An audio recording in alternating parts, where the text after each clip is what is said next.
Kıymetli izleyenlerim, bir paylaşımla daha sizlerle birlikteyiz. Yayınıma hoş geldiniz. Bugünkü paylaşımımız yer elması olacak. Bilmiyorum, yer elmasını duydunuz mu? Tabii ki bizim bölgemizde, Ege'de, Marmara'da yetiştiğini biliyorum. Başka bölgelerde var mı? Onu bilmiyorum. Bakalım. Şimdi bu sene ilk defa sökeceğiz. Şöyle önce dallarını bir tarafa atalım şöyle. Bayağı bir büyüdüler. 2 metre kadar. Evet. Olmuşlardı. Bakalım elma olmuş mu? Sizle birlikte.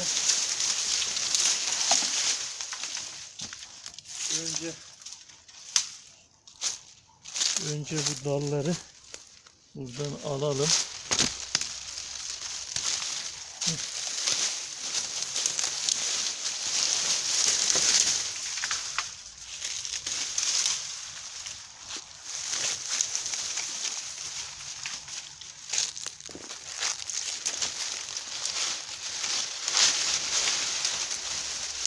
Bunları da alalım. Tabii daha var ama sökmeye başlayalım. Akşam oldu.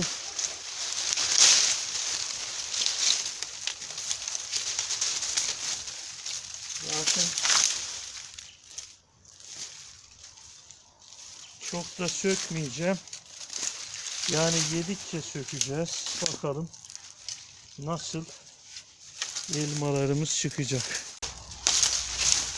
Şöyle şuradan bir başlayalım. Bismillahirrahmanirrahim. Evet. Şöyle.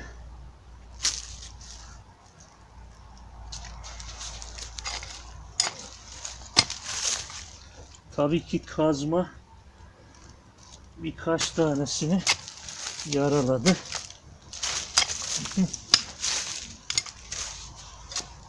Evet, şöyle bakınız, patatese benziyor görmeyenler için. Zencefile de benziyor ve şunu yaralamışız. Ama ne patates ne de zencefil bu. Yer elması. Bunların yeşilken görüntülerini de çekmiştim. Onu da inşallah sizle paylaşacağız. Evet. Çok güzel büyümüşler. Şimdi bunları yıkayacağız birazdan. Şöyle bakınız. Birazdan yıkanmış halinde göstereceğiz. Tabii kıymetli, en büyük tabii ki biz deneyerek gördüğümüz için, kabızlık için birebir bir meyvemiz. Yani geçen 1-2 ay önce bir yerde bir yaşlı bir amcayla karşılaştım. Bilemiyorum, kendisi ya da başkası dedi, 13 gündür yani tuvaletimi yapamadım. Ben de ona tabii ki yer elmasını söyledim mi bilmiyorum ama kayısı da iyi geliyor kabızlık için. Kıymetli izleyenlerim, kabızlık için birebir, yani bu meyve çok yememek lazım. 4-5 tane günde. Yani doktorlara boşuna para vermeye gerek yok kabızlık için. Yani yer elması tam da mevsimi, yani bu mevsimde oluyor.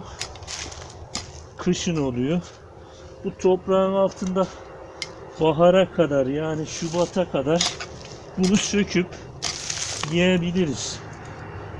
Yani hem bozulmamış olur, ihtiyacımız kadar. Tabi bizim böyle bir imkanımız var. Herkesin böyle bir imkanı olmayabilir. Evet. Şimdi bugünlük bu kadar yeterli bizim için. Bunları yıkayacağım şimdi. Yani dediğim gibi kabızlığa birebir. Yine şeker hastalığına da iyi geldiği söyleniyor. Demir eksikliğine iyi geldiği söyleniyor. Cilde faydalı olduğu söyleniyor. Yine bakır ve magnezyum bakımından zengin olduğu söyleniyor.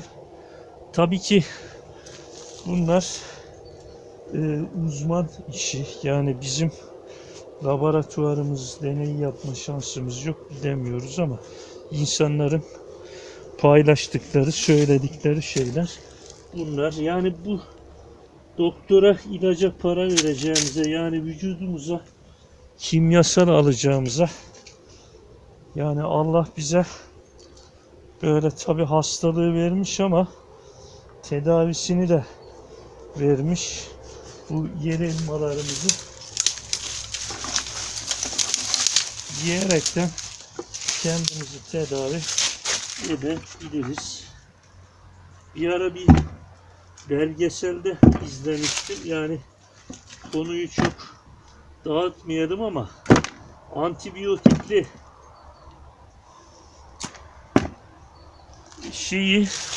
ölmüş bir hayvanı yırtıcı, yani bir inek ölmüş, atmışlar bir yere.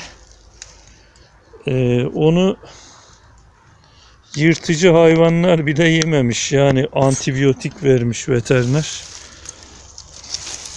Sahibi anlatmış yani belgeselciye. Öyle yani böyle ilaçlara mümkünse, yani mecbur kalmadıkça ilaçları kullanmamak lazım. Yani ben bahçemde kendim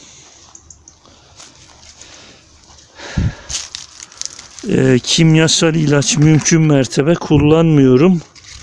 Şöyle şunları yakından göstereyim size. Kükürtle kireçten elde ettiğim, onun da paylaşımını yapacağım sizlerle. Onu kullanıyorum. Yani gülleci bulamacı diye tabir edilen bir uygulama. Onu ağaçlarıma, domatese, bibere kullanıyorum. Evet, şu kadar topladık. Bunları şimdi yıkayalım. Ondan sonra da yemeğe hazır hale gelecek.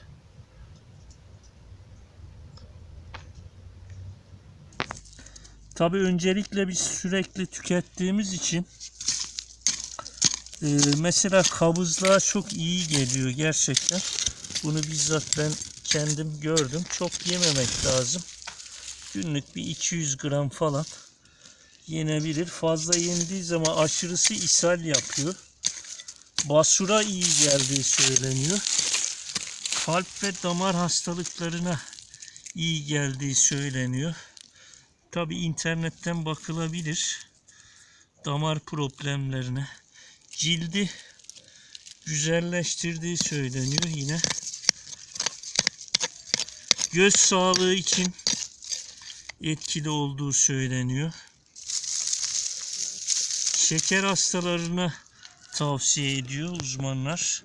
Özellikle çiğ yemeleri yönünde tavsiyeler var.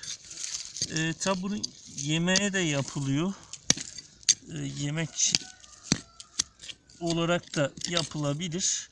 Ama ben çiğ seviyorum. Bu çocukluğumuzdan beri bildiğimiz bir gıda. Şu küçükleri tekrar bırakıyorum. Seneye olur inşallah tekrardan. Bu patates gibi, dediğim gibi çoğalıyor. Evet, şunu bir sökelim bakayım burada ne varmış. Dediğim gibi bura kıraç toprağı, çok gelişmemiş ama bizi mahrum etmeyecek kadar da çıktı.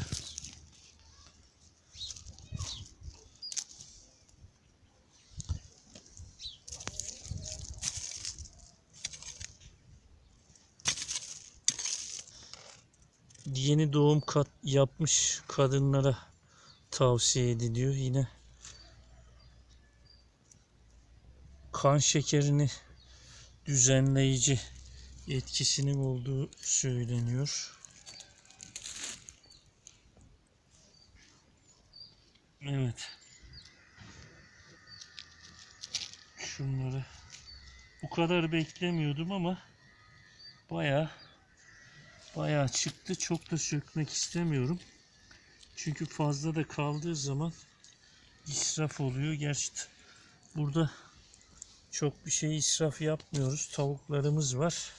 Artan şeyleri tamamen bozulmadan tavuklara veriyoruz. Çöpe atmamış oluyoruz. Öyle de bir avantajı var. Evet. Gördüğünüz gibi tekrar böyle güzel meyvelerimize ulaşıyoruz. Bir yerde görmüştüm. Bir zat-ı muhterem bunlara elma demiyor, elmas tabirini kullanıyordu. Gerçekten kıymetli bir besin. Belki de elmas hükmünde. Tabii bizim faydalarını araştıracak şeyimiz yok. Donanıma sahip değiliz. Ama insanlar bunu demek ki öğrenmişler. O bilgilerini paylaşıyorlar. Ben de sizlerle paylaşmış olayım.